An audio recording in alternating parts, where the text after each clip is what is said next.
नमस्कार साथियों, आप सभी का आपके अपने इस YouTube चैनल में बहुत बहुत स्वागत है। दोस्तों, इस गाइडिंग सिम्टम्स की सीरीज में हम बात करते हैं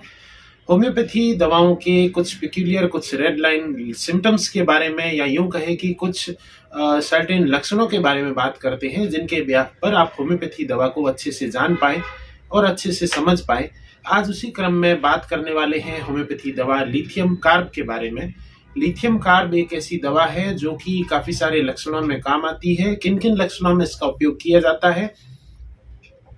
यानी कि किन किन इंडिकेशंस में इस दवा का उपयोग किया जा सकता है, उसके बारे में आगे विस्तृत चर्चा करेंगे। उससे पहले मैं आपसे रिक्वेस्ट करना चाहता हूं कि अभी तक आपने मेरा चैनल सब्सक्राइब नहीं किया है तो चैनल को सब्सक्राइब करके बेल आइकन को दबा दीजिए ताकि आप अपडेटेड रहें मेरे लेटेस्ट वीडियोस के साथ में। तो बिना देरी किए इस टॉपिक पर चर्चा शुरू करते हैं।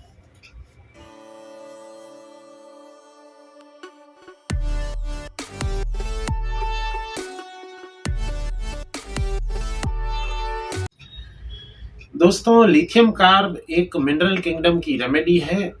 इस दवा का निर्माण लिथियम कार्बोनेट के रूप में केमिकल नेम से किया जाता है और लिथियम कार्बोनेट को लिथियम कार्बोनिकम नाम से भी दवा का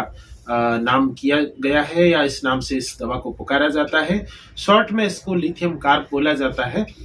यह दवा ज्यादातर उन मरीजों में काम करती है जिनको कि यूरिक एसिड की समस्या बनी रहती है। यूरिक एसिड लेवल्स उनके बॉडी में बढ़े हुए रहते हैं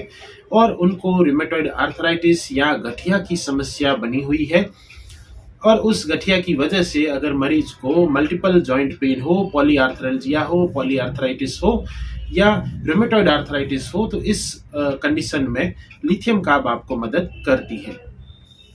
मरीज को पूरे बॉडी में सोरनेस फील होती है, पूरे शरीर में पेशेंट को जॉइंट पेन रहते हैं, मस्कुलर पेन रहता है, पूरे शरीर में दर्द की समस्या रहती है। और साथ में अगर यूरिक एसिड बढ़ा हुआ है या rheumatoid arthritis positive, R factor positive आ रहा है,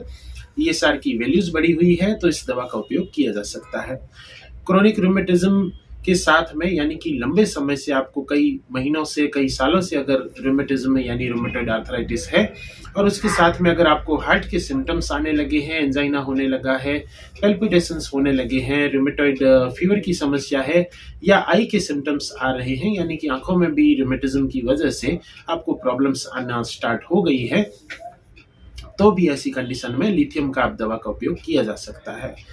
ऐसे मरीज जिनको कि कान से रिलेटेड मीनियर्स डिजीज है, तो ऐसी कंडीशन में भी इस दवा का उपयोग किया जा सकता है। हेमियोपिया के केस में, यानी अगर मरीज को हाफ विजन दिखाई दे, यानी कि हाफ विजन लॉस्ट हो जाए, पेशेंट को ऑब्जेक्ट्स आधे दिखाई दे, आधा ही एरिया आंख का अगर उस विजन एरिया को कवर करता है, हाफ जो इनविजिबल रहता है, हाफ एरिया पेशेंट को दिखाई नहीं देता, और विशेष करके अगर पेशेंट को राइट हाफ मिस हो रहा है या दिखाई नहीं दे रहा है, तो ऐसी कंडीशन में इस दवा का उपयोग किया जा सकता है। सब एक्यूट या क्रोनिक सिस्टाइटिस के केस में, यानी कि अगर लंबे समय से आपको यूरिनरी ब्लैडर में इन्फेक्शन है और उस वजह से आपको यूरिन रिलेटेड इश्यूज आ रहे हैं, तो भी इस दवा का उपयोग करना इस कंडीशन में कारगर होगा। एल्ब्यूमिन यूरिया के केस में, यानी अगर पेशाब में प्रोटीन लॉस हो रहा है, यूरिन में प्रोटीन जा रहा है, तो ऐसी कंडीशन में भी इस दवा का उपयोग किया जा सकता है। एंजाइना पेक्टोरिस के केस में, अगर हार्ट से रिलेटेड सिम्टम्स आ रहे हैं रूमेटिज्म की वजह से और चेस्ट में पेन की समस्या है या एक्सर्शनल एंजाइना है, तो ऐसी कंडीशन में भी इस दवा का उपयोग किया जा सकता है। पाचन से रिलेटेड अगर पेशेंट को इश्यूज आ रहे हैं, यानी कि नोजिया और उल्टी जैसा महसूस होता है, मितली आती है इस कंडीशन में, और साथ ही साथ अगर पेशेंट को सिर दर्द की समस्या होती हो और एक पिक्यूलियर लक्षण होता हो कि मरीज को नोजिया यानी उल्टी जैसा भी महसूस होता है, सिर दर्द भी होता है, और इन दोनों लक्षणों में आराम खाना खाने से आ जाता है। पेशेंट जैसे ही खाना खाता है उसकी नोजिया और उसका हेडेक जो है बिल्कुल ही गायब हो जाता है, तो ऐसी कंडीशन में इस दवा का उपयोग किया जा सकता है। ऐसे मरीज जिनको कि छोटे छोटे जॉइंट्स में पेन हो, यानी विशेष करके हाथों की उंगलियों में, पाँव की जो उंगलियां हैं उनमें, यानी कि टोज में अगर प्रॉब्लम है और इन छोटे जॉइंट्स में अफेक्शन ज़्यादा है, पेन और इन्फ्लेमेशन ज़्यादा है, सूजन है, तो ऐसी कंडीशन में लिथियम कार्ब दवा आपको मदद कर सकती है। स्किन पर अगर आपको स्केली टाइप के या स्कैब टाइप के इरप्शंस देखने को मिले और साथ में ये जो पर्टिकुलर एरिया हाथों में या गालों पर अगर पेशेंट के देखने को मिले, तो ऐसी कंडीशन में भी आप लिथियम कार्ब दवा का उपयोग करके इन इरप्शंस को भी ठीक कर सकते हैं। दोस्तों, बार्बर्स इच के केस में, यानी कि अगर आपको कॉन्टैक्ट की वजह से कोई फंगल इन्फेक्शन हुआ है या खुजली जैसी आती है और इस टाइप के अगर कॉन्टैक्ट की वजह से इरप्शंस होने लगे हैं, तो इस कंटेजियस इरप्शन में भी आपको यह दवा मदद कर सकती है। ओवरऑल मॉडलिटीज की अगर बात की जाए तो लिथियम कार्ब दवा का जो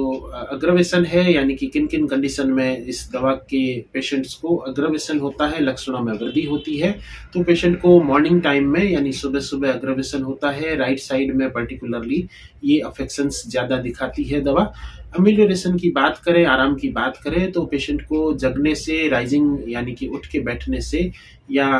मॉर्निंग टाइम में जो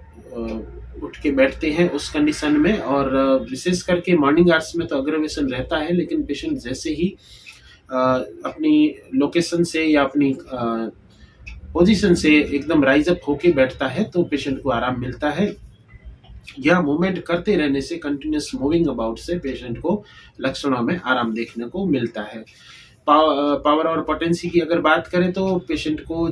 मरीजों को ज़्यादातर थर्ड ट्राइचुरेशन तक ही दवा का उपयोग किया जाता है, यानी कि आप इसको फर्स्ट से लेकर थर्ड ट्राइचुरेशन 3x तक आप इसका इस्तेमाल करें तो इस दवा का उपयोग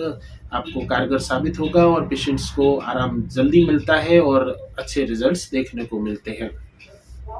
इसके अलावा भी इस मेडिसिन के और भी पावर और पोटेंसीज आती है, लेकिन वो डिपेंड करता है, वो आपके डॉक्टर्स डिसाइड करते हैं कि किस कंडीशन में किस पावर का इस्तेमाल और कितनी बार करना है। वो डिपेंड करता है आपकी कंडीशन पर, आपकी बीमारी पर, और वो कितने समय से है। तो बेहतर होगा कि अगर आपको इस प्रकार की कोई समस्या है तो आप अपने नज़दीकी होम्योपैथी चिकित्सक से एक बार सलाह जरूर लें, उनसे प्रॉपर प्रिस्क्रिप्शन लिखवा कर ही दवा का इस्तेमाल करें।